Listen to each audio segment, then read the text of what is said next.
Friends, MP's ಕಿಚನ್ಗೆ ಸ್ವಾಗತ. ನಾವು ಇವತ್ತು ಮಾಡುತ್ತಿರುವ ರೆಸಿಪಿ ನಾಟಿ ಸ್ಟೈಲ್ ಪಲಾವ್. ಹಾಗಿದೆ, ನಮ್ಮ ವಿಡಿಯೋ ನೋಡೋದಕ್ಕಿಂತ ಮುಂಚೆ ಪ್ಲೀಸ್ ನಮ್ಮ ಚಾನಲ್ನ ಸಬ್ಸ್ಕ್ರೈಬ್ ಮಾಡಿ, ಸಪೋರ್ಟ್ ಮಾಡಿ, ಲೈಕ್ ಮಾಡಿ, ಶೇರ್ ಮಾಡಿ, ಪಕ್ಕದಲ್ಲೇ ಕಾಣೋ ಬೆಲ್ ಲೈಕ್ ಮೇಲೆ ಕ್ಲಿಕ್ ಮಾಡಿ. ಹಾಗಿದ್ರೆ ನಾಟಿ ಸ್ಟೈಲ್ ಪಲಾವ್ ಮಾಡೋ ವಿಧಾನ ಹೇಗೆ ಅಂತ ನೋಡೋಣ ಬನ್ನಿ. ಇಲ್ಲಿ ನಾವು ಫಸ್ಟು ಒಂದು ಮಸಾಲೆ ರುಬ್ಕೋಬೇಕು. ನಾನಿಲ್ಲಿ ಒಂದು ಜಾರ್ ತೊಗೊಂಡಿದ್ದೀನಿ. ಜಾರ್ಗೆ ಇಲ್ಲಿ ಒಂದು ಅರ್ಧ ಇಂಚು ಶುಂಠಿನ ಸಿಪ್ಪೆ ತೆಗೆದುಬಿಟ್ಟು ಕಟ್ ಮಾಡಿ ಸೇರಿಸ್ಕೊತಾ ಇದ್ದೀನಿ. ಹಾಗೆ ಒಂದು ಗೆಡ್ಡೆ ಬೆಳ್ಳುಳ್ಳಿನ ಸಿಪ್ಪೆ ಸುಲಿದ್ಬಿಟ್ಟು ಇದಕ್ಕೆ ಸೇರಿಸ್ಕೊತಾ ಇದ್ದೀನಿ. ಹಾಗೆ ಖಾರಕ್ಕೆ ಎಷ್ಟು ಬೇಕೋ ಅಷ್ಟು ಹಸಿಮೆಣ್ಸಿಕಾಯಿ ನೀವು ಖಾರನ ನೋಡಿಕೊಂಡು ಹಾಕ್ಕೊಳ್ಳಿ. ಹಾಗೆ ಇಲ್ಲಿ ನಾನು ತುರಿದಿರೋ ಅಂಥದ್ದು ತೆಂಗಿನಕಾಯಿ ಒಂದು ಚಿಕ್ಕ ಹಿಡಿಯಲ್ಲಿ ಒಂದು ಹಿಡಿ ಆಗೋಷ್ಟು ಅದನ್ನು ಇದಕ್ಕೆ ಸೇರಿಸ್ಕೊತಾ ಇದ್ದೀನಿ. ನೀವಿಲ್ಲ ಅಂದರೆ ಕಟ್ ಮಾಡಿನೂ ಸೇರಿಸ್ಕೋಬೋದು. ಹಾಗೆ ಕೊತ್ತಂಬರಿ ಸೊಪ್ಪು ತೊಳೆದ್ಬಿಟ್ಟು ತೊಗೊಂಡಿದ್ದೀನಿ, ಅದನ್ನು ಇದಕ್ಕೆ ಸೇರಿಸ್ಕೊಳ್ಳೋಣ. ಹಾಗೆ ಪುದೀನ ಅದು ಒಂದು ಚಿಕ್ಕ ಹಿಡಿ ಆಗೋವಷ್ಟು ಅದನ್ನು ತೊಳೆದ್ಬಿಟ್ಟು ಸೇರಿಸ್ಕೊತಾ ಇದ್ದೀನಿ. ಈಗ ಇದನ್ನೆಲ್ಲ ರುಬ್ಬೋದಕ್ಕೆ ಈಸಿ ಆಗಲಿ ಅಂತ ಹೇಳ್ಬಿಟ್ಟು ಸ್ವಲ್ಪ ನೀರು ಹಾಕ್ಬಿಟ್ಟು ನುಣ್ಣಗೆ ಪೇಸ್ಟ್ ಮಾಡ್ಕೊಂಡು ಬರೋಣ. ನೋಡಿ, ಇಷ್ಟು ನುಣ್ಣಗೆ ಪೇಸ್ಟ್ ಮಾಡಿದ್ರೆ ಸಾಕು. ನಾವು ತುಂಬ ಪೇಸ್ಟ್ ಥರ ಮಾಡಬೇಕು ಅಂತ ಏನಿಲ್ಲ, ಒಂದು 80% 90% ರುಬ್ಬಿದ್ರೂ ಸಾಕಾಗುತ್ತೆ. ಈಗ ಇದನ್ನು ನಾವೀಗ ಒಗ್ಗರಣೆ ಮಾಡ್ಕೊಳ್ಳೋಣ.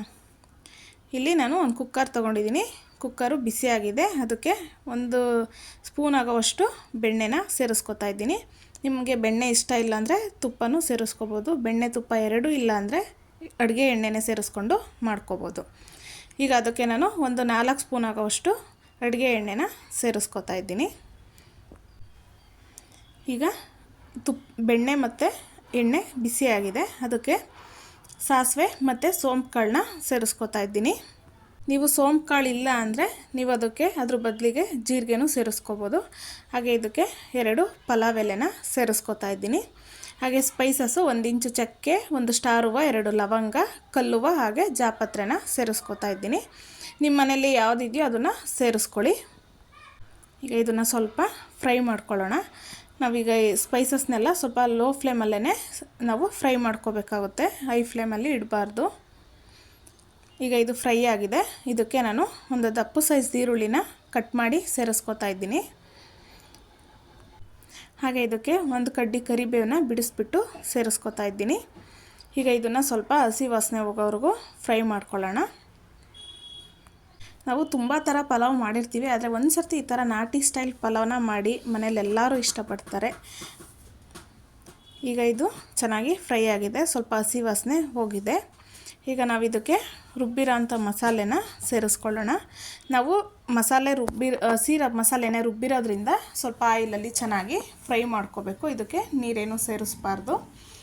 ನಾವು ಈಗ ಇದೆಲ್ಲ ಹಸಿ ವಾಸನೆ ಹೋಗಬೇಕು, ಇದರಲ್ಲಿರೋ ಹಸಿ ವಾಸನೆ ಎಲ್ಲ ಹೋಗೋವರೆಗೂ ಚೆನ್ನಾಗಿ ಫ್ರೈ ಮಾಡ್ಕೊಳ್ಳೋಣ. ಲೋ ಫ್ಲೇಮಲ್ಲೇ, ನೀರೇನು ಸೇರಿಸ್ಬಾರ್ದು. 1 ನಿಮಿಷ ಫ್ರೈ ಮಾಡಿಕೊಂಡ್ರೆ ಸಾಕಾಗುತ್ತೆ. ನೋಡಿ, ಈಗ ಇದು ಚೆನ್ನಾಗಿ ಫ್ರೈ ಆಗಿದೆ. ಈಗ ಇದನ್ನೊಂದು ಸರ್ತಿ ಮಿಕ್ಸ್ ಮಾಡ್ಕೊಳ್ಳೋಣ. ಈಗ ನಿಮಗೆ ಯಾವ್ದಾವ ತರಕಾರಿ ಇಷ್ಟನೋ ಆ ತರಕಾರಿನ ಸೇರಿಸ್ಕೊಳ್ಳೋಣ. ನಾನಿಲ್ಲಿ ಬಟಾಣಿ ತೊಗೊಂಡಿದ್ದೀನಿ. ಹಸಿ ಬಟಾಣಿ ಒಂದು ಅರ್ಧ ಕಪ್ ಆಗೋವಷ್ಟು ಹಸಿ ಬಟಾಣಿನ ಸೇರಿಸ್ಕೊತಾ ಇದ್ದೀನಿ. ನಿಮ್ಮ ಮನೇಲಿ ಹಸಿ ಬಟಾಣಿ ಇಲ್ಲ ಅಂದರೆ ಒಣ ಬಟಾಣಿನೇ ಹಾಕ್ಕೋಬೋದು, ಅದು ಇಲ್ಲ ಅಂದರೆ ಸ್ಕಿಪ್ಪು ಮಾಡ್ಬೋದು. ಹಾಗೆ ಬೀನ್ಸ್ ತೊಗೊಂಡಿದ್ದೀನಿ. ಬೀನ್ಸ್ನ ಸ್ವಲ್ಪ ಉದ್ದುದಕ್ಕೆ ಕಟ್ ಮಾಡ್ಕೊಂಡಿದ್ದೀನಿ. ನಿಮಗೆ ತರಕಾರಿ ಯಾವ ಸೈಜಿಗೆ ಬೇಕೋ ಆ ಸೈಜಿಗೆ ಕಟ್ ಮಾಡ್ಕೊಳ್ಳಿ. ಹಾಗೆ ಒಂದು 1/4 ಕಪ್ ಆಗೋವಷ್ಟು ಕ್ಯಾರೆಟ್ನ ತೊಗೊಂಡಿದ್ದೀನಿ, ಅದನ್ನು ಇದಕ್ಕೆ ಸೇರಿಸ್ಕೊತಾ ಇದ್ದೀನಿ.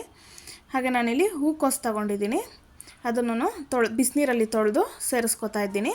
ನಿಮ್ಮ ಮನೇಲಿ ಇಲ್ಲ ಅಂದರೆ ಸ್ಕಿಪ್ ಮಾಡ್ಬೋದು. ಹಾಗೆ ಆಲೂಗೆಡ್ಡೆನ ಸಿಪ್ಪೆ ತೆಗೆದು ತೊಳೆದ್ಬಿಟ್ಟು ತೊಗೊಂಡಿದ್ದೀನಿ, ಅದನ್ನು ಇದಕ್ಕೆ ಸೇರಿಸ್ಕೊತಾ ಇದ್ದೀನಿ. ಹಾಗೆ ಒಂದು ಮೀಡಿಯಮ್ ಸೈಜ್ ಟೊಮೊಟೊನ ಉದ್ದುದಕ್ಕೆ ದಪ್ಪಕ್ಕೆ ಸ್ವಲ್ಪ ಕಟ್ ಮಾಡಿ ಸೇರಿಸ್ಕೊತಾ ಇದ್ದೀನಿ. ನಿಮ್ಗೆ ಟೊಮೊಟೊ ಇಷ್ಟ ಇಲ್ಲ ಅಂದರೆ ಸ್ಕಿಪ್ ಮಾಡಿ ಲಾಸ್ಟಲ್ಲಿ ಸ್ವಲ್ಪ ನಿಂಬೆ ರಸನೂ ಇದಕ್ಕೆ ಸೇರಿಸ್ಕೋಬೋದು. ನಿಮ್ಮ ಮನೇಲಿ ಇಷ್ಟು ತರಕಾರಿ ಇಲ್ಲ ಅಂದರೆ 1 2 ಐಟಮ್ 3 ಐಟಮ್ ತರಕಾರಿ ಹಾಕ್ಕೊಂಡು ಮಾಡ್ಕೋಬೋದು. ಈಗ ನಾವು ಮಸಾಲೆಯಲ್ಲಿ ತರಕಾರಿನ ಚೆನ್ನಾಗಿ ಸ್ವಲ್ಪ ಕುಕ್ ಮಾಡ್ಕೋಬೇಕು. ಮಸಾಲೆಯಲ್ಲಿ ಸ್ವಲ್ಪ ತರಕಾರಿ ಕುಕ್ ಮಾಡಿಕೊಂಡ್ರೆ ಟೇಸ್ಟು ತುಂಬ ಚೆನ್ನಾಗಿ ಬರುತ್ತೆ. ಮಸಾಲೆ ತರಕಾರಿಗೆಲ್ಲ ಹೊಂದುತ್ತೆ. ನಾವು ಇದನ್ನೆಲ್ಲ ರೆಡಿ ಮಾಡ್ಕೊಳ್ಳೋದ್ಕಿಂತ ಮುಂಚೆನೇ ಅಕ್ಕಿನ ತೊಳೆದ್ಬಿಟ್ಟು ಸ್ವಲ್ಪ ನೆನೆಸಿಟ್ಕೊಂಡ್ರೆ ಬೇಗ ಕ್ವಿಕ್ಕಾಗೂ ಆಗುತ್ತೆ. ನೋಡಿ, ಈಗ ತರಕಾರಿ ಎಲ್ಲ ಚೆನ್ನಾಗಿ ಫ್ರೈ ಆಗಿದೆ ಮಸಾಲೆಯಲ್ಲಿ. ಅದಕ್ಕೆ ಸ್ವಲ್ಪ ಅರಿಶಿನದ ಪುಡಿನ ಸೇರಿಸ್ಕೊತಾ ಇದ್ದೀನಿ. ಹಾಗೆ ರುಚಿಗೆ ತಕ್ಕಷ್ಟು ಉಪ್ಪು. ತರಕಾರಿಗೆಲ್ಲ ಚೆನ್ನಾಗಿ ಉಪ್ಪು ಹೊಂದುತ್ತೆ, ತರಕಾರಿ ಟೇಸ್ಟ್ ಬರುತ್ತೆ. ಅದಕ್ಕೆ ನಾನು ಈಗಲೇ ಉಪ್ಪನ್ನು ಸೇರಿಸ್ಕೊತಾ ಇದ್ದೀನಿ. ಈಗ ಇದನ್ನು ಮಿಕ್ಸ್ ಮಾಡ್ಕೊಳ್ಳೋಣ. ಈ ರೀತಿ ನಾನು ಹೇಳ್ಕೊಡೋ ರೀತಿ ಮಾಡಿದ್ರೆ ತುಂಬ ಟೇಸ್ಟಿಯಾಗಿ ಬರುತ್ತೆ. ವಿಡಿಯೋನ ಎಲ್ಲೂ ಸ್ಕಿಪ್ ಮಾಡಿದೆ ಕೊನೆವರೆಗೂ ನೋಡಿ. ಈಗ ಚೆನ್ನಾಗಿ ಇದೆಲ್ಲ ತರಕಾರಿಗೆ ಉಪ್ಪು ಖಾರ ಎಲ್ಲ ಹೊಂದಿದೆ. ಈಗ ಇದನ್ನೆಲ್ಲ ಒಂದು ಸರ್ತಿ ಮಿಕ್ಸ್ ಮಾಡ್ಕೊಳ್ಳೋಣ. ಮನೇಲಿ ಮಕ್ಕಳು ತರಕಾರಿ ತಿನ್ನಲ್ಲ ಅಂದಾಗ ಈ ಥರ ಪಲಾವ್ ಮಾಡಿಕೊಟ್ರೆ ರೈಸ್ ಜೊತೆ ತಿಂತಾರೆ. ನಿಮಗೆ ಮಕ್ಕಳು ಪಲಾವಲ್ಲೆಲ್ಲ ತರಕಾರಿ ತೆಗೆದಿಡ್ತಾರೆ ಅಂದರೆ ಸ್ವಲ್ಪ ಸಣ್ಣ ಸಣ್ಣಗೆ ಕಟ್ ಮಾಡಿ ಸ್ವಲ್ಪ ಚೆನ್ನಾಗೆ ತರಕಾರಿನ ಕುಕ್ ಮಾಡಿ ಅದಾದಮೇಲೆ ರೈಸೆಲ್ಲ ಹಾಕಿ ಚೆನ್ನಾಗೇ ಬರುತ್ತೆ. ಈಗ ತೊಳೆದಿಟ್ಕೊಂಡಿರೋ ಅಂಥ ರೈಸ್ನ ಇದಕ್ಕೆ ಸೇರಿಸ್ಕೊತಾ ಇದ್ದೀನಿ. ನಾನಿಲ್ಲಿ 1 ಬೌಲ್ ಆಗೋವಷ್ಟು ಅಕ್ಕಿನ ತೊಗೊಂಡಿದ್ದೀನಿ, ತೊಳೆದ್ಬಿಟ್ಟು ನೆನೆಸಿ ಇಟ್ಕೊಂಡಿರೋ ಅಂಥದ್ದು. ಈಗ ಇದನ್ನೆಲ್ಲ ಚೆನ್ನಾಗಿ ಮಿಕ್ಸ್ ಮಾಡ್ಕೊಳ್ಳೋಣ. ಅಕ್ಕಿಗೆ ಎಲ್ಲ ಮಸಾಲೆ ಹೊಂದಬೇಕು, ಟೇಸ್ಟು ತುಂಬ ಚೆನ್ನಾಗಿ ಬರುತ್ತೆ ಆವಾಗ. ಈಗ ಇದನ್ನೆಲ್ಲ ಚೆನ್ನಾಗಿ ಮಿಕ್ಸ್ ಮಾಡ್ಕೊಳ್ಳೋಣ.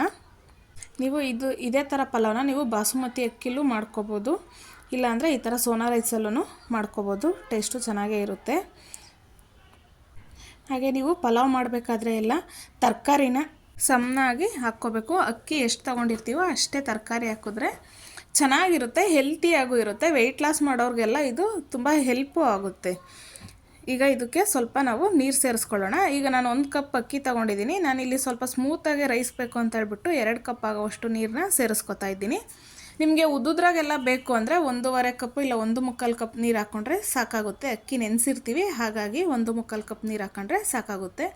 ಇಲ್ಲ ನಮಗೆ ಸ್ಮೂತಾಗಿ ಬೇಕು, ವಯಸ್ಸಾಗಿರೋರು ಇದ್ದಾರೆ ಮನೆಯಲ್ಲಿ, ಅವರಿಗೆಲ್ಲ ತಿನ್ನೋಕ್ಕೆ ಸ್ವಲ್ಪ ಚೆನ್ನಾಗಿ ಸ್ಮೂತಾಗಿರಬೇಕು ಅಂದರೆ ನೀವು 1 ಕಪ್ ಅಕ್ಕಿಗೆ 2 ಕಪ್ ನೀರು ಹಾಕಿದ್ರೆ ಚೆನ್ನಾಗಿ ಬರುತ್ತೆ ನೋಡಿ. ಈಗ ಇದು ಹಾಫ್ ಬಾಯ್ಲ್ ಆಗಿದೆ. ನಾವು ಯಾವಾಗಲೂ ಹಾಫ್ ಬಾಯ್ಲ್ ಮಾಡಿನೇ ಲಿಡ್ ಕ್ಲೋಸ್ ಮಾಡಬೇಕು. ಹಾಫ್ ಬಾಯ್ಲ್ ಮಾಡಿ ಲಿಡ್ ಕ್ಲೋಸ್ ಮಾಡೋದ್ರಿಂದ ಮಸಾಲೆ ಎಲ್ಲದಕ್ಕೂ ಹೊಂದುತ್ತೆ.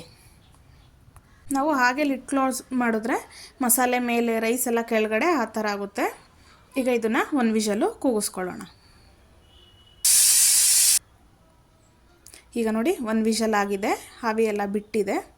ಈಗ ಇದನ್ನು ಓಪನ್ ಮಾಡ್ತಾಯಿದ್ದೀನಿ. ನೋಡಿ ಎಷ್ಟು ಚೆನ್ನಾಗಿ ಬಂದಿದೆ ಅಂತ ಹೇಳ್ಬಿಟ್ಟು. ತುಂಬ ಈಸಿಯಾಗಿ ಬೇಗನೆ ಡಿಫ್ರೆಂಟಾಗಿ ನಾವು ಪಲಾವ್ನ ಮಾಡ್ಬೋದು. ನೀವು ಇದನ್ನು ಮೊಸರು ಜೊತೆ ಇಲ್ಲಾಂದರೆ ಚಟ್ನಿ ಜೊತೆ ಎಲ್ಲ ತಿನ್ಕೋಬೋದು, ತುಂಬ ಟೇಸ್ಟಿಯಾಗಿರುತ್ತೆ. ಹಾಗೇನೂ ತಿನ್ಕೋಬೋದು, ತುಂಬ ಚೆನ್ನಾಗಿರುತ್ತೆ. ಹಾಗೆ ಮತ್ತಷ್ಟು ಈಸಿ ರೆಸಿಪಿಗೋಸ್ಕರ MP's ಕಿಚನ್ನ ಫಾಲೋ ಮಾಡಿ. Thank you for watching. Bye.